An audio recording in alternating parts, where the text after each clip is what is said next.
on court depuis un petit moment les courses du coin, donc en course de montagne. Puis on s'est mis un petit peu au trail, tous les deux. Puis là, il y avait une course à deux à faire, donc on s'est dit que ça serait sympa. Donc on a tenté. Ouais, c'est un bon format, c'est agréable. Ouais. J'ai fait la première partie du parcours et ensuite donc j'ai passé mon dossard à Hervé et il a fait la suite et voilà. Cette année, le Trail des Roches changeait un petit peu sa formule, c'est-à-dire que le 73 km partait pour une boucle de 30 km dans le massif de Lormont, du Cambert. Et puis après les 30 km du Cambert, avec un départ à 4h du matin, les athlètes sont partis après un passage sous la Tour de la Liberté pour une boucle de 40 km dans le massif de Lormont. 3, 2, 1, allez, bonne balade, ciao!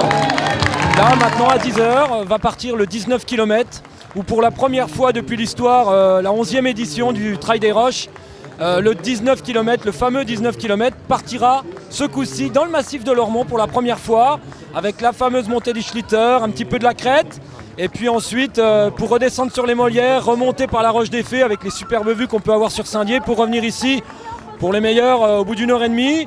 Et puis voilà, à peu près 600 coureurs sur le 19 km, 200 coureurs sur le 73 km. Voilà, une belle journée qui se présente bien, le Trail des Roches pour la 11e édition. Eldo Kelsen, quel est le profil des trailers ici à Saint-Dié-des-Vosges ? Alors à Saint-Dié-des-Vosges, comme partout, le trailer, c'est un sportif multisport, dirons-nous, qui vient de tout horizon. Ça peut être du tennis, du foot, de la course à pied bien sûr, d'ailleurs du VTT, et qui veut s'essayer, parce que la course en nature est quand même à nos yeux et aux leurs plus belle que sur la route. Et ils viennent s'essayer sur les trails. Parce que peut-être que c'est une mode, mais c'est une mode qui dure et qui tient et qui n'est plus le mot exact, parce que de toute façon, il y a de plus en plus de monde et il y a de plus en plus de trail. Vous avez fait quel temps là aujourd'hui ? Apparemment c'est 7h10 je crois, quelque chose comme ça quoi. Bon. Il y a sûrement possibilité de faire en dessous les 7 heures, bon si on s'était pas perdu là, mais bon après ça fait partie du jeu, hein. Ça veut peut-être dire qu'on était peut-être pas très lucide justement quand on se perd. Généralement c'est souvent ça quoi. Hein. Ouais. Vous êtes un habitué de ces Trails des Roches à Saint-Dié-des-Vosges ? Eh ben par hasard quand j'habitais en région parisienne, j'étais venu le faire il y a 3 ans, donc en 2011. Et bon j'ai déménagé en Alsace donc il y a 1 an et puis le hasard a fait que finalement on revient là 3 ans après alors que jamais j'aurais pensé y remettre les pieds un jour quoi, étant donné qu'il y a tellement de courses et qu'on essaye de parvenir sur les courses, quoi, de la faire qu'une fois et puis ensuite aller voir d'autres courses. Donc bon, c'est marrant. Quoi. Il y a de plus en plus de locaux aussi. Et en même temps, nous, organisateurs du Trail des Roches, l'équipe complète, on s'est déjà fait la réflexion. Quand on faisait les briefings au début, il n'y avait jamais de déodaciens, ni du bassin déodacien. Et après, il y en a eu quelques-uns, des champions, comme il y a eu Jean-Marie, comme il y a eu David, Antoine, et c'est tout. Mais maintenant, avec le temps qui passe, je voyais ces gens dans les spectateurs qui étaient pratiquement vieux, à mes yeux. Et maintenant, je les vois, ils sont dans le peloton. Et ça fait vraiment plaisir parce qu'on a presque, entre guillemets, fait courir beaucoup de gens à Saint-Dié, grâce au Trail des Roches. C'est une compétition, c'est aussi une course plaisir. En tout cas, vous n'avez pas l'intention de vous inscrire dans ces calendriers officiels des trails ? Non, on a toujours réfléchi à ça tous les ans, à se dire qu'est-ce qu'on fait, on le fait pas, on s'inscrit dans un calendrier. Et non, il y a un cahier des charges qui est certainement trop compliqué pour nous, qu'on pourrait surmonter. Mais voilà, nous on a commencé libre de faire le trail, voilà, et comme on a voulu le faire.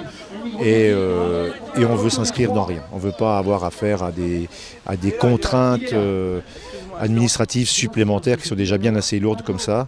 Et on veut rester libre de nos choix. C'est un énorme travail que d'organiser ce Trail des Roches. Vous êtes combien de bénévoles ? Alors le Trail des Roches, c'est 80 à 90 bénévoles. Si on en a 90, c'est mieux. Ça soulage certaines personnes qui peuvent être longtemps au même poste. Mais sinon, c'est 90 bénévoles. C'est au moins 6 mois de travail. Vous pouvez également compter sur l'aide logistique de la ville de Saint-Dié-des-Vosges, c'est important. Ah là c'est indéniable, la ville de Saint-Dié-des-Vosges nous offre le loisir de pouvoir organiser le Trail des Roches au pied de la Tour de la Liberté. C'était quelque part un rêve quand la tour s'est construite de faire un jour arriver une course là. Elle a duré, elle dure encore.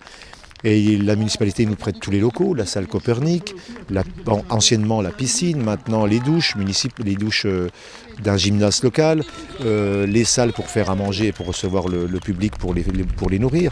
Non, mais le matériel logistique qui sont les barrières, la sono. Voilà, sans la ville de Saint-Dié-des-Vosges, on n'y arriverait pas.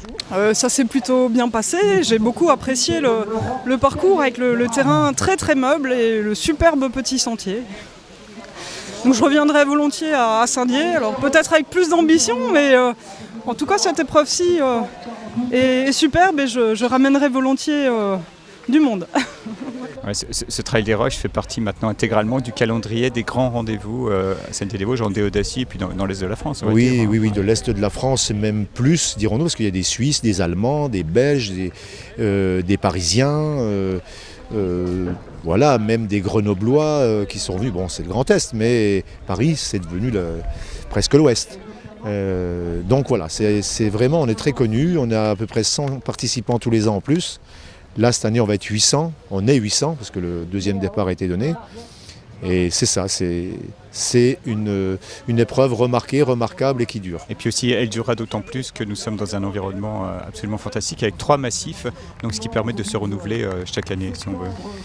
Voilà, nous on a commencé par le Camber, maintenant on est quand même entouré de nature, on a un écrin de nature que nous on a découvert depuis longtemps et qu'on voulait faire découvrir à d'autres personnes, mais surtout aux locaux qui n'avaient jamais peut-être mis les pieds dans les forêts déodaciennes, mais qui s'y sont mis et qui ont apprécié. On est maintenant dans l'Ormont, on ira peut-être un jour dans la Madeleine et ce sera que chacun leur tour parce qu'on ne peut pas faire les 3 en même temps.